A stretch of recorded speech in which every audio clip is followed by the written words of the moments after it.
Hello, welcome. Welcome to our exhibition. Glad to see so many people here this afternoon. And I've volunteered to go first. So I'm Richard Criddle, I'm a sculptor. And I worked out a month or so ago that I've actually been a sculptor for 50 years this year. So, and I've sort of, on both sides of the Atlantic, we moved here in 1996, and in 1998, up until about 3 years ago, I was the director of fabrication and art installation at MASMOCA, which slowed down my personal creative output somewhat. I maintained some sort of creative flow, but certainly that job was challenging, let's just put it that way. Anyway, we're here today to sort of do our respective artists' talks, and I suppose I ought to say a few words about how Joanna and I got together. Back last January, when the snow was up to here, I was in a little exhibition on Eagle Street in a gallery called Future Labs. And I was taking my work apart. I was unbolting a few bits and pieces and wrestling them into my car. And Joanna came up to me and said, hi, my name's Joanna. I'm a printmaker. I live and work in the Eclipse Mill. I booked the gallery for the month of October. Would you like to share it with me? And I was like, wow, you know, what a proposal. So we gradually got to know one another, and we had quite a few meetings about organizing this show. We debated back and forth, and we realized that actually we had a fair bit in common. We'd both been respectively, we've both been artists quite a long time, and Joanna had been a printmaker for very many years and had, more recently since moving here, become more liberated and cut her prints up and was building them into the images that you see here. It's painted collage images on canvas. And I've been a sculptor all those years, and I suppose there's always been a thread of the sort of found object in what I do. But for very many years when I was working in foundries or teaching bronze casting in art schools throughout England, I would homogenize those found objects by making molds and casting those assemblages in bronze. Since we emigrated and over the years, I've realized that it's not necessary to go through that rather antique, long-winded, laborious process of making molds and casting things into bronze. The objects can tell their story by being mixed media assemblages. So that's what I do. And there's a sort of, in terms of my work, there's often a word or a concern or some half-baked idea that's sort of tumbling around in the back of my head. And then there's a sort of bit of serendipity, a happy accident where I will find or encounter some sort of object and a sort of ignition, a bit like the spark on a spark plug sort of happens. There's some sort of fusion, and slowly, just like in bushcraft, you have your little ball of kindling and you ignite that flame.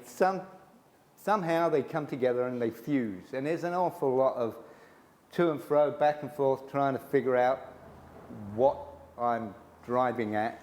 And sometimes it can come from the smallest element. Like in this one, which I call Dr. Prepper, it came from that pepper pot. That pepper pot and this old, paintball mask. I was filling about and sort of working out how to bolt the two together in a concealed way. I'd been working on a whole series of these plague doctor images, sort of portraits. Plague doctors were back in the Middle Ages during the Great Plague in Europe. They would ride their horses from one village to another, and they would always wear these masks with great long noses, and inside the nose there would be sweet-smelling potpourri of fragrance, because the sick and the dying smelt so bad. We've all lived through a pandemic recently, and so I think I'm triggered by both contemporary concerns and those images from history and from the past. And so, I was going to call this one Dr. Pepper, and then I thought, oh no, that's ridiculous. That's like some sort of American soft drink. I can't do that. And then I started to realize that, in these troubled times in which we live, there are, up there in the woods, whether it be in rural Vermont or out in the mountains of Oregon, there are preppers out there, and they're burying stashes of food and stockpiling fuel and running around in camouflage armed to the teeth. And so there's Dr. Prepper. I'm not going to go through every single piece of work. I sort of think it more appropriate if you went around the show, and I would say that the object labels on the walls are possibly clues to what I was on about or after, and you could certainly ask me questions, and I'll field any questions. Maybe we'll field questions at the end after Joanna's given her presentation too. In terms of the time span and production of this work, with the exception of that one there, this one's called E8, East End Kid. It's all been made in the last sort of 4 or 5 years, and I've been very fortunate to have sort of an association with Max Steele up in Rutland, Vermont. Josh Mack, who's standing at the back there, he owns the yard, and my idea of heaven is to go and live in the scrapyard for a month and grab my dog and live in a caravan, and living and working and being creative and finding found objects in the yard. It's very much like sort of beachcombing. You never really know what the public are going to dump, and one man's trash is certainly this man's treasure. So that's it, really. I mean, I'm also very fortunate that I have a studio up on the hill above Reedsborough, so I'm sort of living and working locally. And that's what I do full time now. The days of working on ridiculous projects for long hours at Mass Mocha are now behind me. Yeah, it's my turn now. So there it is. Thank you. Joanna, I think you're next. Oh, okay. Well, first of all, to add to what Richard said, this has been a great adventure to collaborate with him and do the show here. And I had to do a lot of things that I had never done, like think about publicity and all that sort of stuff, and had to stop painting earlier than I wanted to. But it's been a real pleasure for me to have this exhibit with Richard. And when I did see his work, I just thought that there was something both dark and mischievous and creative about it. And some of my work, people say the same thing about. So I just thought, whoa, that might be a really interesting thing to do. As far as my background goes, I was a printmaker. I was consumed with etching and engraving. And I made original prints for close to 40 years. I started very early. People were buying some of my prints, and I just kept going. And I was in a lot of little galleries, the kind of galleries that are very hard today to support, partly because of the internet, actually. The small galleries can't seem to compete with that. That's a whole other story. But at the time that I was very actively selling and showing my work, I showed in small museums and colleges and that sort of thing, but also in a lot of little galleries. And they were very supportive, and they did all the publicity. So when you work on a plate, when I work on a plate, you have to, or the way I did it, just sort of lay out the composition ahead of time. And then, so some of it's very structured from the very beginning. And then there are a lot of happy accidents and things you can play with once you're developing the image, the darks and the lights and the textures. And I loved doing it, but I stopped almost in the dime because of some illness by people close to me, and also my growing concern about the environment and what I was going to have to do with the acid. So I just stopped. And I went on this journey to take some classes and workshops, and tried making handmade paper, and took paper cutting classes, and oh gosh, several of those. And then I took some book classes just for fun to use paper in a different way. And I began doing collages, paper on paper. This show is really an extension of that. This is the first body of work that I've shown with paper on canvas, and some of it very much painted before I collaged. And so sometimes I start with the painting, sometimes even just as a background color, but a lot of times I'm actually starting the image with the painting and then applying collage and then painting again and going back and forth. When I began, and this is about 18 or 19 months worth of work, I just sort of dived into it. I was concerned because the canvases have their own shape. You know, it's the measure that it is. And with a collage, you can cut something out and move it over and add to it or subtract it and then frame it afterwards. So I thought, well, this is going to be interesting.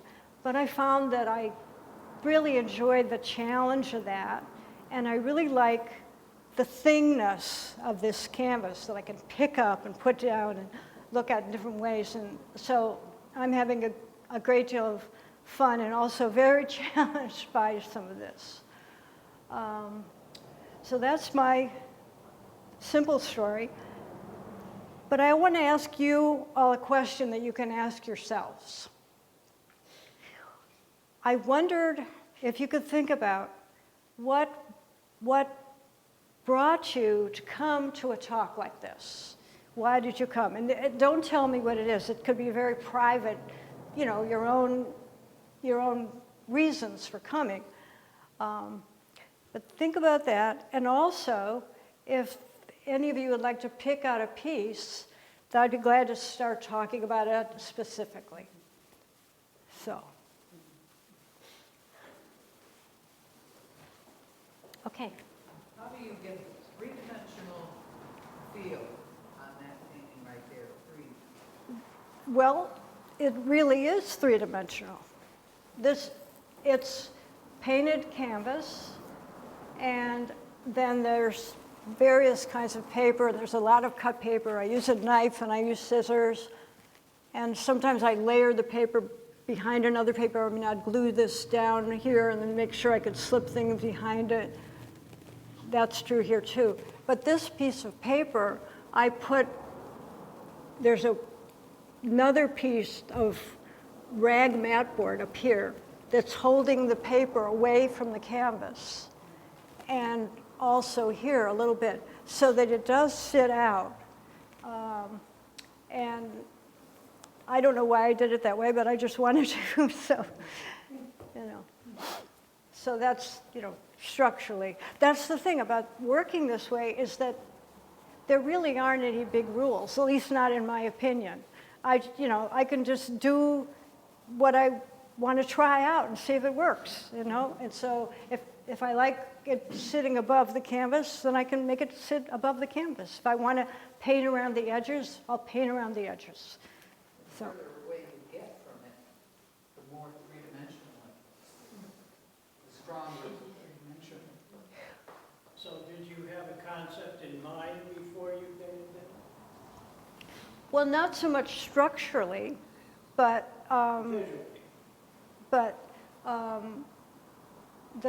the title of it is Breath. And I guess when I think of a summer evening, and when I was a kid, I used to bicycle all over the place. And the sort of, you know, moment when it's sort of becoming twilight and it's so beautiful, and that sort of, that you feel when you want to take in the whole world at that moment. You know, I'm not sure this takes in the whole world, it just takes in a little tiny piece. but that sort of was something about what I was thinking about when I was making the image. So, yes? Can you talk about the recurring theme of blindfolded people? Sure. I did one of them, and then I just kept on being more preoccupied with it. It's a subject that, for me, has so many meanings. It can be interpreted in so many different ways. And I think to help out, okay, I'm going to tell you all the story about a rainbow. When I was much, much, much younger, I lived about 7 months in the Southwest. Part of the time I lived with my aunt and uncle and cousins, and part of the time I worked on the Navajo reservation. Before I actually took the job, my uncle, who had his own airplane, flew me all over the reservation, and so that I could see a lot of the lay of the land from the air, which gave me this wonderful insight before I started. And I could see sheep herders with their sheep. We flew over ruins of kivas that had fallen in. We flew over hogans of people that were living there. And as we were flying, we could sometimes see storms and rain clouds, and they were either at our level, but way off in the distance, and you could see the rain and you could see the lightning hitting the ground. As we were flying along, all of a sudden, appearing before us was a rainbow, but it was a complete circle. And so Jack said, my uncle said, let's fly through it. So he aimed the plane right to the rough center of this rainbow, and we flew, and as soon as we got almost to it, it disappeared. And he said, would you like to fly through it again? And of course, I didn't see it, but he sort of turned the plane around and went back and went through it, and then we could see it again. He lined it up with the rainbow and went through it again. And again, it disappeared.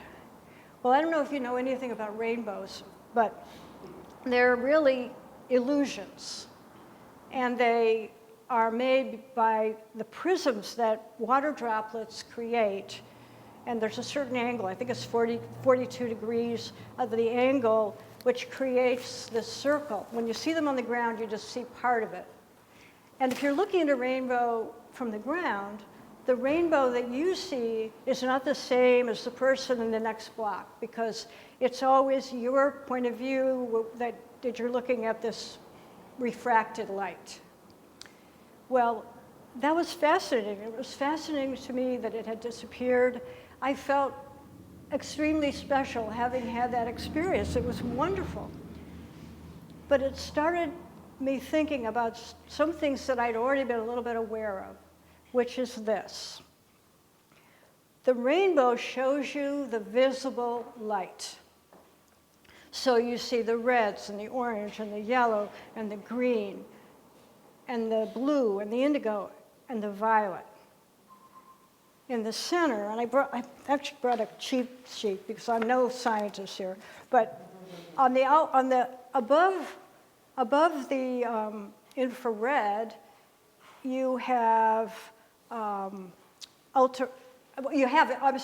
the red you have infrared, which we cannot see, and above that you have microwaves, and above that you have radio waves, and radio waves can be as big as the whole planet. They're very long waves, but we can't see them, and we don't hear them either. They're converted into sound, but they're not something that you see. And in the other direction, you have ultraviolet light, and then you have X-rays, and you have gamma rays, which you also cannot see. So you're probably wondering, what's the point of this? The point is that I think that I've been aware for a long time that animals like bees and some butterflies and hummingbirds can see ultraviolet, and I always wanted to see it, but I couldn't. And as I got older and I started thinking about all the things that we can't see or hear or smell or touch that are just as real as the things that we can.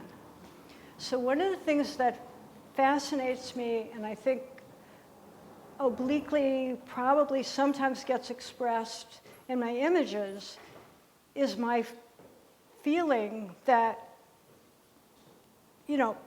there's an awful lot more going on around us that we have no perception of, and that we have, it doesn't exist for us because we can't see, hear, taste it, whatever.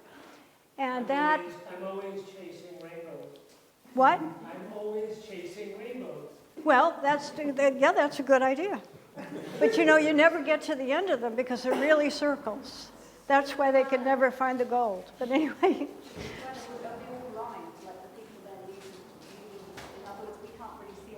Right. So we're all blind to so much of what reality is, and I guess I'm just intensely fascinated by that, and trying to imagine, what that might be. And then there are other things I'm fascinated by as well, but but the blind leading the blind is partly that all of us are, blind to a great many things. And I think humanity, as a result, has a great deal of hubris that we often think that we know so much more than other things in the world, plants and animals and everything. So I'm very humbled actually by that thought. So, any other questions or? Can you tell me a book about this particular? This one? Okay, this is called Spinning, and I had a terrible time trying to think of the title.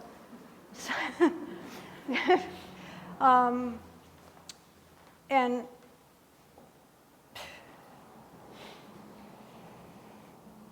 again, it falls into that category.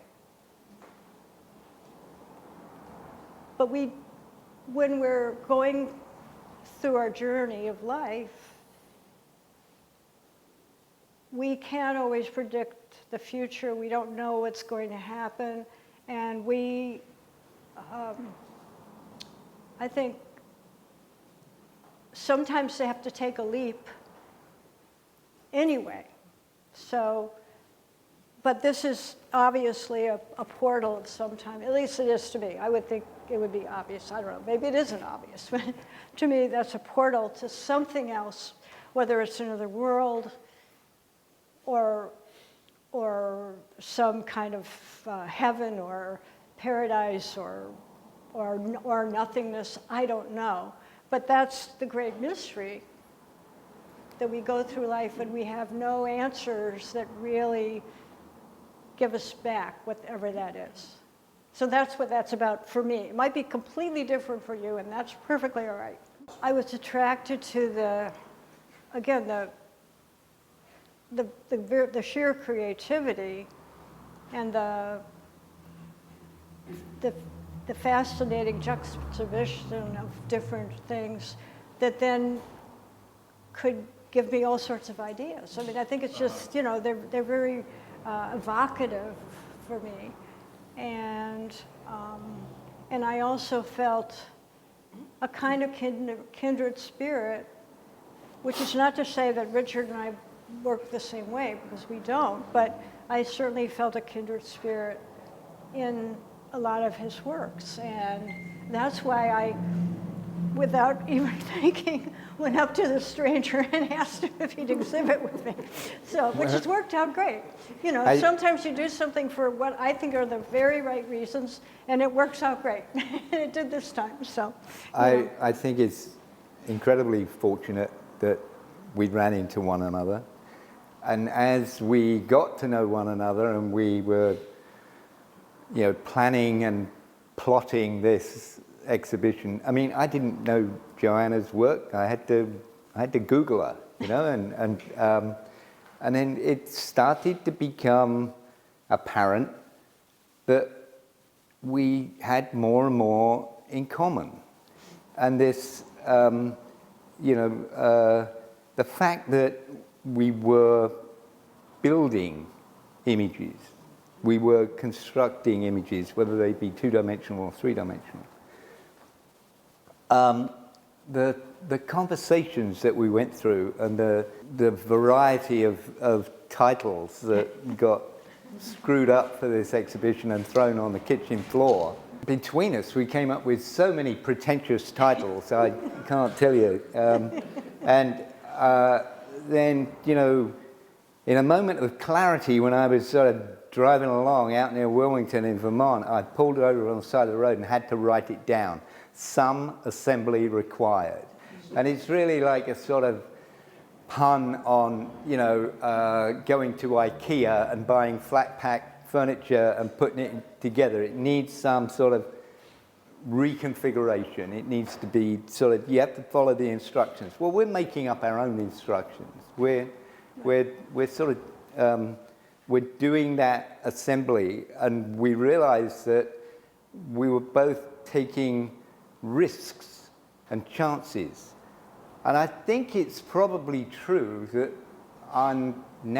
speaking personally, I think it's probably the same for Joanna, that I'm more prepared to take those risks now that I'm older. I wouldn't have been taking risks like this when I was making sculpture, even though there are some similarities and there was a lot of assemblage. And I certainly would be doing that sort of, 3 steps forward, 2 steps back type of studio activity. The risks that I'm prepared to take now are I'm more liberated. And it's a sort of sense of liberation, both with Joanna's work and with what I'm making in the studio, that I'm now fully prepared to take chances, work on things that might not work out, work on multiple things at once. I know you were working on multiple imagery at once in order that one thing could fuel the next one or the preceding one. Sure. That's the way the sort of bits of the puzzle fall into place and the mystery unfolds itself before you. And you end up with something like this. Sometimes with me it's an experience. Sometimes it's a word. Sometimes it's something I've just got to get off my chest and get out of my head. People often ask me, why are there all these, masks and gas masks? Well, yes, we've all lived through a pandemic, and yes, there are, you know, either military associations or contemporary associations. But a few years ago, I was diagnosed with sleep apnea. And my doctor, who put me through several tests out in Pittsfield at the sleep clinic, his name was Dr. Ringler. That piece of sculpture there, the red truncated tank with that undulating pipe and that rather cruel-looking face, that's Dr. Ringler. And Dr. Ringler, God bless him, he diagnosed a CPAP machine for me, which I no longer use. My wife, Deborah, saw that I was struggling with this thing, like it was just messing with my head. I was supposed to get a decent night's sleep with this thing strapped on my face, forget it. And that machine has now been replaced with a little strip of surgical tape that keeps my mouth shut and I breathe through my nose. This is not supposed to be some sort of public education thing about how to breathe through your nose. But that's why there are so many masks, that's why there are so many pipes, that's why, you know, that's my equivalent of seeing the rainbow, is seeing the light, like, I don't want this on my face, thank you very much. So our work is respectively very personal, but we've sort of come together to together make it greater than the sum of the parts, and that's what you see today. I'm happy to see so many people here.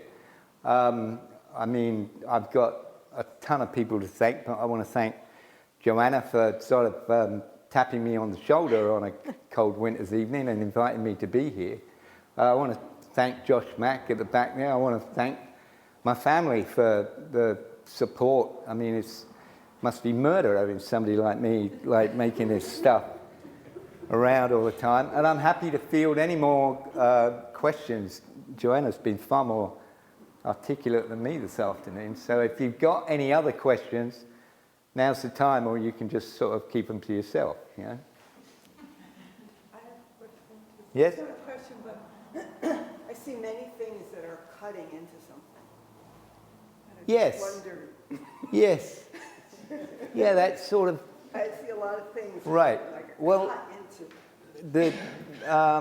that's true. So either side of that central figure there's the one with the saw blade. That one's called Dividing the Bread. And the one to the right is called Sharing the Soap. And so they were both made around the time of the pandemic. And during that time, we were all sort of hunkering down and we were staying in our little bubbles of human activity. And I wanted to make work that was sort of about that. It was sort of survival times. And it was during the time that I was working at Mount Smoker and the museum closed. And we laid off the majority of the staff. I had to make those phone calls and tell people that they were out of work. We felt like we were sort of, taking our life in our hands, going to the supermarket, to buy that loaf of bread, and my wife Deborah bakes bread. So when I got the chance, and it was up at Salem Artworks, up in Salem, New York State, which is an artist residency sort of community and wonderful opportunities for artists to go and work in residence and work in all sorts of different creative disciplines. I decided I wanted to make a cast iron loaf of bread with a bronze saw, like ridiculously trying to cut through it and divide it. So I made that loaf of bread originally. The original pattern, the thing I modeled and made first of all, was made out of wood and foam and wax. But then I went through the crazy process of casting it in iron, and then embedded that saw blade in, but the saw blade was copied from using a steel saw blade as a template, and I cut and filed every single tooth with a triangular file on that. That's a piece of bronze that I ordered online, and I copied the steel saw blade. So it's sort of like ridiculous that you're trying to cut one thing with something that wouldn't cut it. You know, and you know, here you've got a cast iron felling axe, and the reference in the title is it's soap, but it's actually a stone that I found in the river up in Vermont. It's a stone straight out of the ground. Somebody had a question. Richard, my question's for you. Pray tell, what is that supposed to be? The central piece? Well, it's called, I mean, you know, every sculpture has its own sort of story, its own narrative behind it, surrounding it. And to some extent, you know, the title is a clue. In previous exhibitions that I've had, sometimes I would produce like a chunk of notes out of my notebook, sketchbook or whatever, and there would be more of a clue. Here, this one's called Surrender. So this character is trying to catch your attention, trying to give up, trying to sort of say, no, stop, we've had enough. And none of us can, none of us are, you know, sort of so cut off from the world that we aren't aware of what's going on throughout the globe, what's gone on in the past, what's going on right today. So it was like I just had this idea that was initially inspired by the two wooden crutches. They're rather rough and ready crutches. They're not they're not the sort of thing that you would be using today. They're sort of rather earthy, ethnic-looking crutches, and I wanted to make something that was saying, quite simply, stop. And the circle at the back, the dead-end circle, is fabricated from road signs, which are intended to catch your attention. Road signs give us instructions all the time. I definitely have a thing for road signs. There are reoccurring themes: crutches, road signs, masks. They're certainly reoccurring themes, and they just keep flowing through the work. My studio is a massive index of possibilities filled with shelves, and to some extent I know where to find the bits and bobs that I need to put a composition together. But the circle up there, when I found it at Max Steel, it reminded me of a rose window, a stained glass window. And of course, being married to a stained glass designer, the idea of filling that to make basically a stained glass window that wasn't a window. You couldn't see through it. It's not translucent or transparent.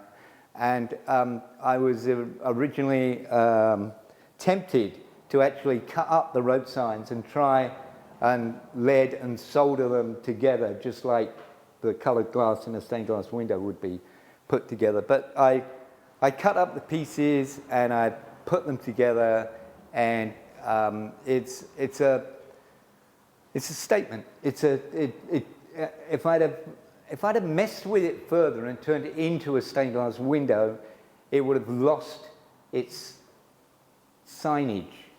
That resounding signage of stop. This is dead end. No more. So there you go. To me, what I see there is the head part is almost like the divers going down into the ocean. Mm-hmm. And that white thing in the front is like the junk that's in the ocean right now that they're polluting with. And when I saw the other things, I didn't realize those were supposed to be regular flags like the white ones. I give up, you know, but Well, it struck me as that when I read the dead end, that's all I could think of. well, obviously, you know, there's like everybody here, or everybody who sees, anybody who sees the work can apply their own reaction and their own interpretation on the work. And it's funny, just recently I had an exhibition out in Salem, New York, and I was approached by a local partnership practice, a therapist practice, and they wanted to bring a group of people that they were working with to be in the gallery and for them to carry out a creative writing project for an evening with my work as a springboard for that therapeutic creative process. And I had to show up and sort of introduce myself and say hello and sort of, you know, say a bit about what I did. But I was hesitant about saying too much for that very reason, that they were there to do a creative writing project and to respond to the work. So I'm sort of very, very pleased that you're having that type of reaction to what you see. That response is valid. I'm not going to go around and tell the stories of like what this is about, because sometimes it's about an experience, sometimes it's about a concern or a worry or something I've seen in the news, something I'm really trying to figure out or process within my own head. So that's not a cop-out. I probably could bore you to death and talk for hours about every single piece of work, but it's great that you're having that response. You had a question? I'm sitting here, I'm looking at Zan's painting and your dead end, and I see a relationship which is kind of interesting. The circle, the darkness, Zan's the figure is being drawn into something, and here, that circle, the dead end, and that open hole, which is like a scream coming out at me, like, stop, dead end, you know, oh, you know, like this. And the way in which they relate to each other, I think it's very interesting. Well, it's curious that sort of, it's that whole thing about a joint exhibition and the coming together of Did you arrange? Yeah. Well, and we didn't necessarily plan it all, you know. I mean, there was, I think there was a certain point where I had too much sculpture in this room. It's interesting that somebody who was here a little while ago over there was saying, you initially come in and the three-dimensional work is overwhelming. And I was trying as much as possible to be sensitive to that, and so some of it got taken away and taken back to the studio, and it was on the out pile. You know, it was a collaborative project and an editing project, but some of that sort of like the portal and the dead end and the fact that you see so deeply into the distance in some of Joanna's, the deep perspective in the collages. When you see that run there, that's, I don't think we could have planned that. You know, it's sort of just that very fortunate outcome. Yeah. Any other questions?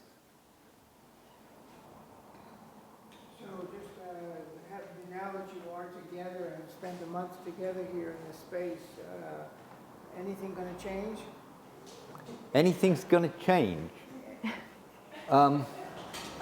There you go.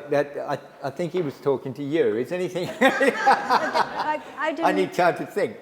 what was the question? Well, did you learn anything? Did you experience something as a result of seeing this now? Is it bringing something out of you? Oh, I think by seeing them together, it's given me insights in some ways to both of our works. You know, I think, you know, that having this idea that I had that, you know, this piece, wasn't this piece, but this piece, for instance, would generate a beautiful contrast and an evocative contrast to what I'm doing and thinking about. And at that point, Richard had never seen my work. So, I mean, it was, but I had the sense very much that they would spark each other off. And the more that they're up here, the more I think that they do. So I don't know, it's just, but I guess it's been more precise because I'll notice things about a piece of his and another piece of his and then think, oh yeah, and I was doing kind of the opposite or the same, or there's this resonance, or, you know. So it's been really rewarding in an artistic way, la-di-da. That sounds like one of our big titles, right? Well, So is the next piece going to be a back of a car, a trunk? I don't know. I mean, Because well, it could be anything. I mean, you mentioned that was how you met, right? You were bringing stuff to the trunk. that's true. I think, well, any opportunity, any chance to get your work out of the studio, out of the clutter, into a clear space, and also to see it resonate with the work of someone else is incredibly valuable. Another thing I totally underestimated is the fact that for this exhibition there's been the need for one or the other of us to actually sit here and gallery sit and welcome the public. So you've got, you've got that chance that you don't get when you're in the studio, which is just sit and look at it and wander around and soak it up. And you're seeing it in relation to somebody else's work. The thing I think in terms of change and development is that we talked earlier about how that sort of sense of liberation, that taking risks, that taking chances, it's like, do it, damn it, do it now. And it feels to me like, and this opportunity, being invited to participate here, it's like an opportunity to show work that I don't want to be typecast like an actor. You know how, like, you only get offered a certain role, or you typecast yourself in, and you bracket yourself, and you don't take those chances. To be a more broad version of that actor, that creative person, that's what's next for me. And also, I think being involved in making images and sculptures, it can be a lifelong process. And life affects you in different ways in your experiences, and the things that mean something to you when you're 25 may be very unimportant by the time you're 55 or 70.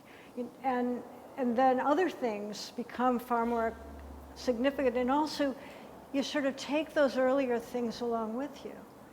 And if you're very lucky and you can still express yourself, then, I think that's the best. It's great. So, but sometimes I think people when they're younger, they're in such a hurry.